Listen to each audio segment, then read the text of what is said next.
Bonjour à tous et bienvenue sur Studio Mosaïque, la chaîne de ressources pour les musulmans et les chrétiens. J'espère que vous allez bien et je prie que les bénédictions de Dieu soient sur vos vies et je prie que cette vidéo vous fasse réaliser à quel point Dieu vous aime et veut vous associer à son œuvre auprès des musulmans. L'honorable Coran enseigne que l'Injil, l'évangile, a été envoyé par Asa al-Masiri, Jésus le Messie, pour servir de direction et d'exhortation à ceux qui craignent Allah. La sourate 546 Al-Maïda déclare « Nous envoyâmes à leur suite Jésus, fils de Marie, qui vint confirmer le contenu de la Torah précédemment révélée. Nous le dotâmes de l'Évangile qui est à la fois un guide et une lumière, corroborant la Torah et servant en même temps de direction et d'exhortation pour ceux qui craignent le Seigneur. » Aujourd'hui, je vous invite à lire avec moi l'Injil de Jésus le Messie, l'Évangile de Matthieu. Alors Jésus, s'adressant à la foule et à ses disciples, dit « Les spécialistes de la loi et les pharisiens sont chargés d'enseigner la loi de Moïse.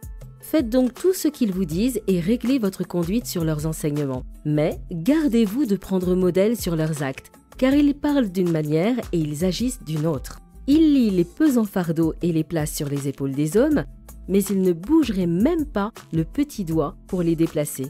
Dans tout ce qu'ils font, ils agissent pour être vus des hommes. Ainsi, les petits coffrets à verser qu'ils portent pendant la prière sont plus grands que ceux des autres et les franges de leur manteau plus longues. Ils affectionnent les meilleures places dans les banquets et les sièges d'honneur dans les synagogues. Ils aiment qu'on les salue sur les places publiques et qu'on les appelle maîtres. Mais vous, ne vous faites pas appeler maître, car pour vous, il n'y a qu'un seul maître et vous êtes tous frères. Ne donnez pas non plus à quelqu'un ici-bas le titre de père, car pour vous, il n'y a qu'un seul Père, le Père céleste. Ne vous faites pas non plus appeler chef, car un seul est votre chef, Christ. Le plus grand parmi vous sera votre serviteur, car celui qui s'élève sera abaissé, et celui qui s'abaisse sera élevé. Malheur à vous, spécialistes de la loi et pharisiens hypocrites, parce que vous barrez aux autres l'accès au royaume des cieux. Non seulement vous n'y entrez pas vous-même, mais vous empêchez d'entrer ceux qui voudraient le faire. Malheur à vous, spécialistes de la loi et pharisiens hypocrites, car vous dépouillez les veuves de leurs biens tout en faisant de longues prières pour l'apparence. C'est pourquoi votre condamnation n'en sera que plus sévère. Malheur à vous, spécialistes de la loi et pharisiens hypocrites, vous parcourez terre et mer pour amener ne fût-ce qu'un seul païen à votre religion. Et quand vous l'avez gagné, vous lui faites mériter l'enfer 2 fois plus que vous. Malheur à vous, guides aveugles. En effet, vous dites si quelqu'un jure par le temple, il n'est pas tenu par son serment. Mais s'il jure par l'or du temple, il doit tenir son serment. Insensé et aveugle que vous êtes. Qu'est-ce qui est plus important, l'or ou le temple qui rend cet or sacré ?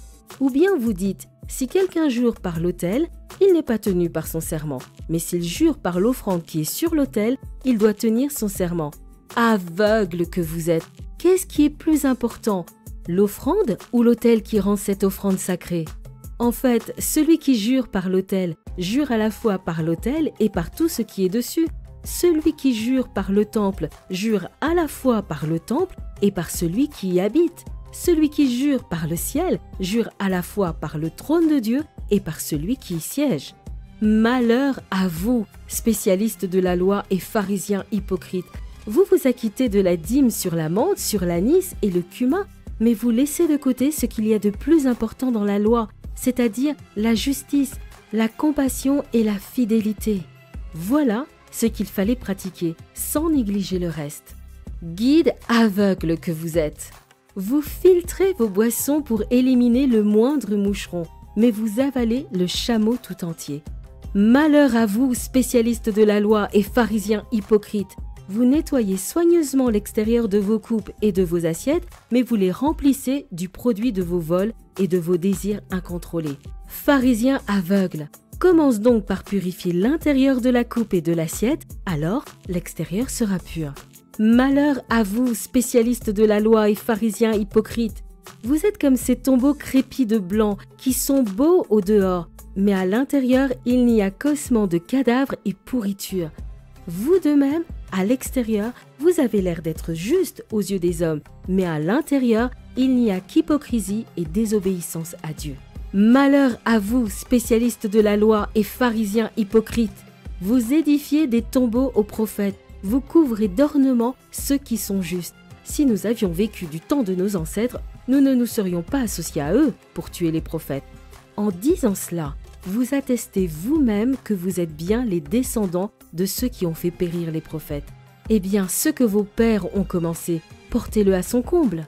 Serpents, race de vipères, comment pouvez-vous penser que vous éviterez le châtiment de l'enfer? En effet, je vais vous envoyer des prophètes, des sages et des spécialistes de l'écriture, mais vous allez tuer ou crucifier les uns, fouetter les autres dans vos synagogues, et les persécuter d'une ville à l'autre pour que retombe sur vous le châtiment qu'appelle le meurtre de tous les innocents, depuis celui d'Abel le juste jusqu'à celui de Zacharie, fils de Baraki, que vous avez assassiné entre le temple et l'autel du sacrifice.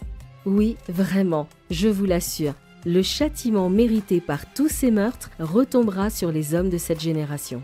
Ah, Jérusalem, Jérusalem, toi qui fais mourir les prophètes et qui lapides ceux que Dieu t'envoie. Combien de fois j'ai voulu rassembler tes habitants auprès de moi comme une poule rassemble ses poussins sous ses ailes, mais vous ne l'avez pas voulu. Maintenant, votre maison va être abandonnée et restera déserte. En effet, je vous le déclare, désormais vous ne me verrez plus, jusqu'à ce que vous disiez « Béni soit celui qui vient au nom du Seigneur ». Merci Jésus pour l'Injil. On apprend de toi que tu n'approuves pas les religieux, tu réprouves ceux qui se donnent l'apparence d'être justes devant les hommes, mais où dans leur cœur il n'y a qu'hypocrisie et désobéissance à Dieu. Mais tu nous démontres également ta persévérance dans ton amour et dans ton désir de prendre soin des hommes, et le constat est triste, c'est nous qui ne l'avons pas voulu. Seigneur Jésus, je veux te prier pour nos amis musulmans afin que tu les rendes sensibles et attentifs à tes nombreux appels sur leur vie. Tu parles tantôt d'une manière et tantôt d'une autre, mais l'homme n'y fait pas attention, dit ta parole. Donne-leur de reconnaître ta voix et provoque un face-à-face décisif avec un de nos amis aujourd'hui. Reste persévérant dans ton amour à leur égard. Comme nous tous, ils en ont tellement besoin. Amen. À très vite pour une nouvelle lecture de l'Injil de Jésus le Messie. Que Dieu vous bénisse.